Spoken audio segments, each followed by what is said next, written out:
रजती नमक का अमल सदियों से रूहानी तौर पर एक मजबूत और मुअस्सिर तरीका समझा जाता है, जिसका मकसद इंसान को दूसरों की तरफ से भेजी गई मनफी तवानाइयों, हसद, नज़रबद और पोशीदा दुश्मनी से महफूज रखना होता है। अक्सर ऐसा होता है कि इंसान अपनी ज़िंदगी में अचानक मुश्किलात, रुकावटें, बेचैनी या अजीब किस्म की थकन महसूस करता है, हालांकि बज़ाहिर सब कुछ ठीक लग रहा होता है।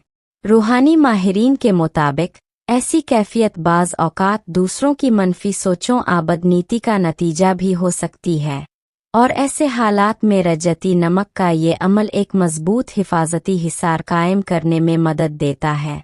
ये अमल दरअसल अल्लाह ताला के कलाम की बरकत और नमक की कुदरती खुसूसियात के इम्तिजाज से किया जाता है।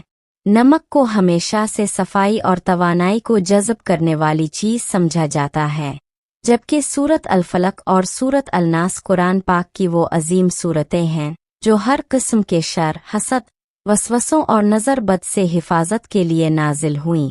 जब उन दोनों को मखसूस तादाद में पलकर नमक पर दम किया जाता है, तो ये नमक एक रूहानी आल बन जाता है जो न सिर्फ मनफी असरात को ख़त्म करता है, बल्कि उन्हें वापस पलटाने का ज़रिया भी बनता है। इस अमल को करने से पहले इंसान का पाक साफ होना बहुत ज़रूरी है, इसलिए वुज़ू के साथ बैठना चाहिए और दिल में ये नियत करनी चाहिए कि या अल्लाह, ये अमल सिर्फ तेरी रज़ा और अपनी हिफाजत के लिए कर रही हूँ, और जो भी मनफी ताकतें मेरी तरफ भेजी गई हैं वो पलट कर वापस चली जाए।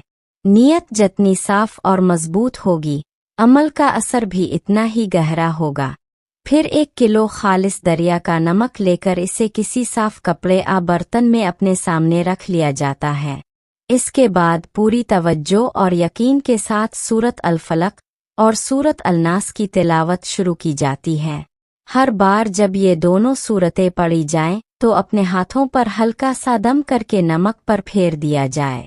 ये अमल मुसलसल 313 मरतबा किया जाता है, और इस दौरान दिल में मुकम्मल यकीन होना चाहिए कि अल्लाह ताला की मदद शामिल हाल है और हर शर ख़त्म हो रहा है।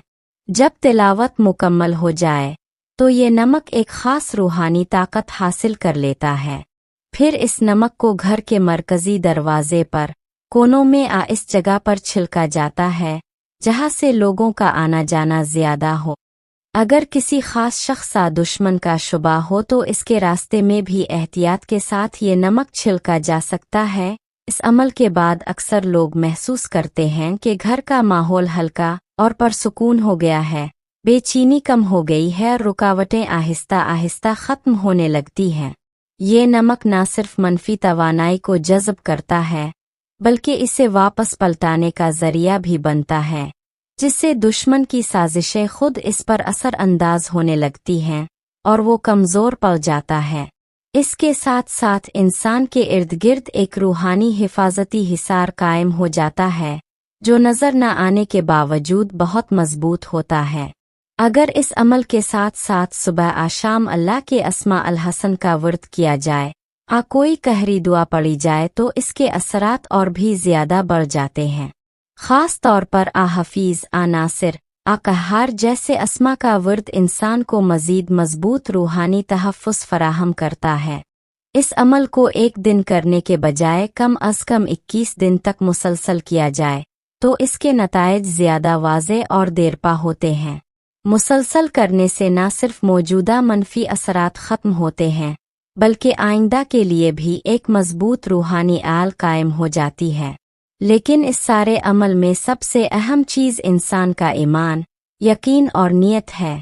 अगर दिल में शक हो, नियत कमज़ोर हो, तो असर भी कम हो जाता है, जबकि मुकम्मल यकीन और अल्लाह पर भरोसा इस अमल को बेहद ताकतवर बना देता है। आखिर में ये याद रखना ज़रूरी है कि हर ताकत का असल मालिक अल्लाह ताला है, और यही अमल भी इसी की इजाज़त और रहमत से असर दिखाता है। इसलिए हमेशा इसी पर कामिल भरोसा रखना चाहिए।